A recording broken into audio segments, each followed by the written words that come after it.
as fiz pensando no São Paulo. Eu as fiz pensando nas nossas características. E hoje a gente fez um posicionamento um pouquinho diferente, deu um pouco mais de liberdade para o Dudu. Reinaldo é um jogador que apoia com muita insistência, então não dava para segurar o Dudu para marcar o Reinaldo. Seria perder um jogador importante nosso. Então dei essa tarefa para a Scarpa. E aí sim tivemos 2 jogadores, às vezes 3 jogadores no setor, porque tivemos posse, tivemos controle de jogo para fazer isso. A equipe fez um bom jogo, um primeiro tempo muito bom, depois com a vantagem, naturalmente o São Paulo vai arriscar mais, vai se jogar um pouco mais, nós tivemos muitos contra-ataques no segundo tempo, mas construímos uma grande vitória para manter o histórico da casa. Mano, boa noite. Apesar das falhas defensivas do São Paulo, o Palmeiras fez realmente uma grande partida. Eu queria que você comentasse. O São Paulo não jogou tão mal assim, pelo que mostrou o placar. Foi muito mais mérito do que o Palmeiras conseguiu construir ao longo do jogo. O futebol sempre é jogado por 2 equipes e uma interfere na outra, né? Quando você tem mais méritos, você induz talvez o seu adversário a errar um pouco mais. Quando você força de forma inteligente, de forma competente, naturalmente algumas coisas você impõe de dificuldades para o seu adversário. Os nossos méritos estão aí, né? E eu não analiso a equipe dos outros, quem vai analisar é o Diniz hoje, especificamente porque foi o São Paulo. Mas era importante a gente ter um nível de atuação boa, um futebol bem jogado, né? Criamos bastante oportunidades para chegar ao 3-0, e nesse momento da competição, nessa hora, que todo mundo é cobrado por um jogo melhor, uma qualidade de jogo, quando eu cheguei aqui eu disse que nós iríamos perseguir isso, que eu ia mudar um pouco a característica da equipe jogar, que nós teríamos mais posse, que eu queria mais controle, mas não basta você só ter controle e posse e não transformar isso em qualidade de jogo, chances e gols. Eu acredito que a equipe hoje sai de campo tendo realizado uma boa parte disso que a gente quer ver. Tudo bem, mano? Boa noite. Queria te ouvir sobre o Daverson, 100º jogo dele com a camisa do Palmeiras. Ele vinha de 2 jogos em sequência marcando contra Atlético e Avaí. Hoje estava marcando um golaço, não fosse ali no primeiro tempo. Tem te agradado a movimentação? Marcou um golaço, que só não valeu, evidentemente, por conta da paralisação. Não marcou outro, não marcou? De cabeça? Não. Então eu estou enxergando mal. Tem te agradado a movimentação do Daverson, e é um estilo completamente diferente do que o Palmeiras vinha tendo com o Luiz Adriano? A primeira pergunta é sobre a movimentação do Daverson, se tem te agradado, e sobre esses atletas que você ainda não está podendo contar. Luiz Adriano e Ramírez, qual o planejamento que você tem feito para esses 2 atletas nessa reta final do ano, por favor? Bom, quando estava do outro lado e vinha jogar com o Palmeiras, sempre achei que Davidson incomodava muito o adversário. Não dava descanso para os zagueiros, né? Apertava a marcação, ajudava a equipe. Depois veio um pouquinho de glória, aí meio que se perdeu um pouquinho no sentido de tomar muitos cartões vermelhos, ficar fora, e o treinador quer um jogador confiável, um jogador que entre lá e entregue aquilo que se espera dele. E é o que ele está fazendo nos últimos jogos, com a ausência do Luiz Adriano. Se colocou à frente dos demais porque conquistou dentro do campo e tem sido extremamente importante para a equipe, tem jogado bem, tem feito o que precisa fazer. A característica que ele tem é uma característica um pouco mais de força. Luiz Adriano é um jogador que não era exatamente um centroavante. Luiz Adriano era um atacante. Davidson já é um pouco mais centroavante, um homem que joga mais centralizado, que faz mais pivô, tem mais força para isso, que ganha a primeira bola na disputa com os zagueiros muitas vezes, E a gente começou a usar bem essa característica dele, a equipe está entendendo bem e ele tem ajudado bem, como todos aí. Então vamos aguardar a volta de Luiz Adriano. Ramírez um pouco mais adiante, mas estou satisfeito com o que a equipe vem apresentando. Acho que podemos evoluir e é um bom momento para evoluir e continuar construindo vitórias como a gente fez na noite de hoje. Mano, queria que você falasse sobre o Zé Rafael, né? Ele tinha sido titular em 2 jogos seguidos. Aí no jogo passado você optou por deixar ele de fora, deu oportunidade para o Carlos Eduardo e tudo. E ele volta nesse jogo e faz uma baita jogada no lance do gol do Gustavo Scarpa e tal. Queria que você falasse exatamente assim, por que no momento você decidiu por tirá-lo, se ele estava te desagradando, e se agora, quando volta, é do jeito que você queria? Eu acho um pouco diferente você jogar com o Avaí e jogar com o São Paulo. Acho que todos nós achamos que deve ter uma diferença considerável, né? Então entendemos que lá precisávamos de um jogador um pouco mais de velocidade e o time ia ter a característica para fazer esse jogo, que acabou depois na segunda parte não tendo condição de ser realizado porque a chuva não deixou, né? Entendi que Carlos Eduardo também fez um bom jogo, fez a movimentação correta lá que precisava ser feita, e se fizer bem, tecnicamente também vai crescer. Como o Zé hoje foi muito melhor do que nos outros jogos. Então estamos trabalhando com essa questão do posicionamento. Hoje a equipe teve um posicionamento diferente. E tanto Scarpa quanto Zé pode fazer o jogo por dentro, mas também pode fazer pelos corredores laterais. Coisa que o Lucas Lima, por exemplo, não tem valência física para fazer.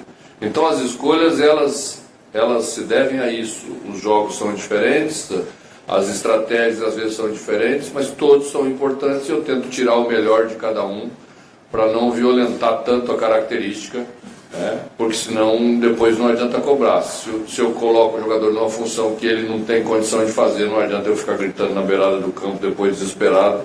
Então vamos tentar tirar o melhor de cada um, e hoje entendemos que era dia para eles, exatamente que pensávamos colocar o Dudu mais para dentro, e ser um atacante ao lado do Davidson, porque o São Paulo joga muitos laterais para frente. A característica do futebol do Diniz é, às vezes, apoiar com os 2 laterais simultaneamente. Então nós teríamos saída pelos lados e tínhamos que ter característica de jogadores para isso. Foi por isso que a escolha recaiu sobre eles. Mano, a diferença caiu para 7 pontos, embora o Flamengo ainda entre em campo amanhã, né? De qualquer forma, o campeonato vai se polarizando aí entre Palmeiras e Flamengo, e vão ao mesmo tempo se destacando aí o seu trabalho e também o trabalho do Jorge Jesus, né? A propósito do português, como é que você está vendo o trabalho dele? É um treinador que vem fazendo um bom trabalho, recebeu jogadores 8, né, titulares, contratações pontuais, e por isso está sendo o trabalho bom, tem sido consequência dessas contratações, ou ele tem sido superestimado em função desse contexto? Bom, eu não sou analista de treinadores, os analistas são vocês, mas eu acho que o trabalho é muito bom. Todo mundo há de concordar que o trabalho é muito bom. Tão bom que mesmo a gente fazendo uma campanha muito boa, como estamos fazendo, né, estamos aí uma distância hoje de 7 pontos, amanhã pode voltar para 10. Então, a gente tem que se preocupar com a gente, tem que fazer bem o que nós temos que fazer aqui. Vamos jogar para nós, vamos jogar para o nosso torcedor, vamos entregar algo que realmente, né, nos deixe todos felizes nessa reta final do campeonato. E depois vamos somar os pontos no final. Mas é lógico que o trabalho de lá é um trabalho extraordinário.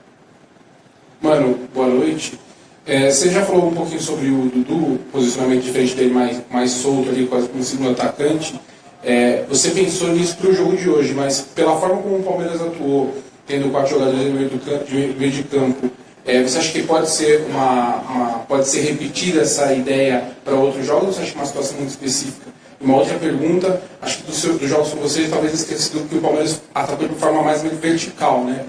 Também é uma coisa que você acha que é circunstancial, ou talvez seja também uma forma de encontrar um meio termo ali entre o que estava sendo feito e o que você está tentando implantar? É a segunda vez que opto por Dudu por dentro. Contra o Goiás, na estreia, nossa aqui, Dudu já jogou por dentro. Tá? Então, existe alguns adversários que isso fica melhor, outros nem tanto. A verticalidade não é uma escolha de um lado só. É impossível você ser vertical contra a Chapecoense do jeito que a Chapecoense jogou aqui contra a gente.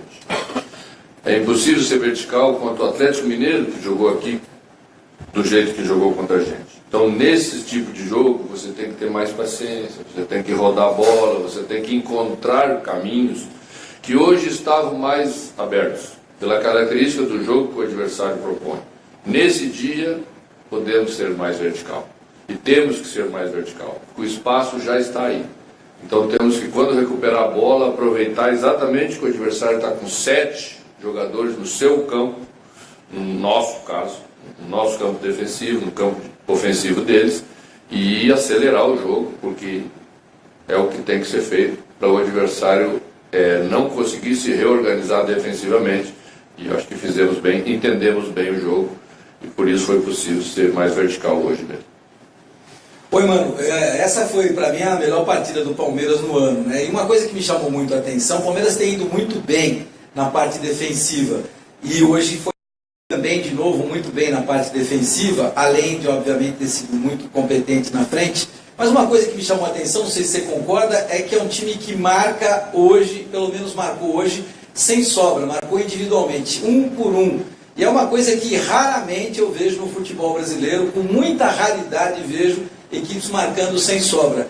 Essa vai ser uma filosofia de marcação do Palmeiras daqui para frente? Quando um adversário coloca, às vezes, 4 jogadores na última linha de ataque, não tem como você fazer sobra, senão você puxa o seu time muito para trás. Então você deixa 2 para 2, mesmo que seja no miolo defensivo, coloca um volante pela frente, como o Felipe Melo fez na maioria das vezes, mas Bruno também fez, e depois Thiago entrou muito bem e fez de novo. Porque um desses jogadores vai sair para receber a bola. Quando ele sair para receber a bola, você tem um volante líbero à frente dos seus 2 zagueiros. Seus 2 zagueiros também não precisam sair. Então não tem mais sobra longa no futebol de hoje, você sabe que não tem. Antes a gente marcava a sobra por profundidade, o futebol mudou. Hoje nós fizemos cobertura por proximidade. Então você fecha bem a linha, que é para a bola não entrar entre os seus 4 defensores. Fizemos isso em 2 linhas hoje, na maioria das vezes, porque a segunda linha também fechou bem, para esse passe não entrar entre as linhas, porque senão o seu lateral fica com muitas dúvidas, se sai ou se pega o jogador da passagem. É um sistema de jogo que exige muito da gente defensivamente, exige muita concentração, exige muito posicionamento, mas nos preparamos bem e executamos bem. Então sempre que um time fizer isso, nós vamos marcar dessa maneira. Mano, tudo bem? Queria que você falasse sobre o Daverson, as opções táticas que o Daverson dá para o time. Ele é um centroavante especial, porque muitas vezes ele abre pelo lado, serve como opção de reposição do goleiro também. Muitas bolas que o time recupera, liga direto nele. Qual que é a diferença do Palmeiras mais construtor com o Luiz Adriano, como contra o CSA, por exemplo, contra o Palmeiras mais vertical com o Daverson? E se para o ano que vem, projetando talvez aí o restante da temporada e o planejamento do ano que vem, você pretende ter centroavantes que mudem um pouquinho essas opções aí para enfrentar a última linha do adversário? Bom, já falei um pouco sobre ele. É um jogador que tem características bem marcantes e te dá muitas opções mesmo. Te dá opções de profundidade atrás da defesa. O São Paulo marca com a linha alta, então tínhamos que explorar essa jogada de profundidade, fazê-los correr para trás, né? É sempre muito difícil para uma defesa correr para trás. Você não consegue se posicionar corretamente. Ele dá beirada de campo, às vezes quando precisamos. Ele dá retenção de bola, porque podemos trabalhar essa bola mesmo, né? Para ele segurar um pouco, às vezes quando você não consegue sair de trás tão rápido. E às vezes até porque o adversário te empurra para trás, por mérito do adversário. Então você tem que ter uma saída. E a gente sempre teve nele esse jogador. A característica que eu entendo que deva ter um grupo de jogadores é a mais versátil possível mesmo, né? Em determinados momentos vai funcionar de um jeito, em outros vai funcionar de outro. E o que devemos ter é exatamente jogadores que possam dar essa variação, né? Não só na posição de atacante, mas em outras posições também, como nas meias, como variação de sistema de jogo, né? E às vezes com os mesmos jogadores você pode jogar de maneiras diferentes e quando não conseguir com os mesmos jogadores você tem que ter alternativas de jogadores diferentes. Boa noite.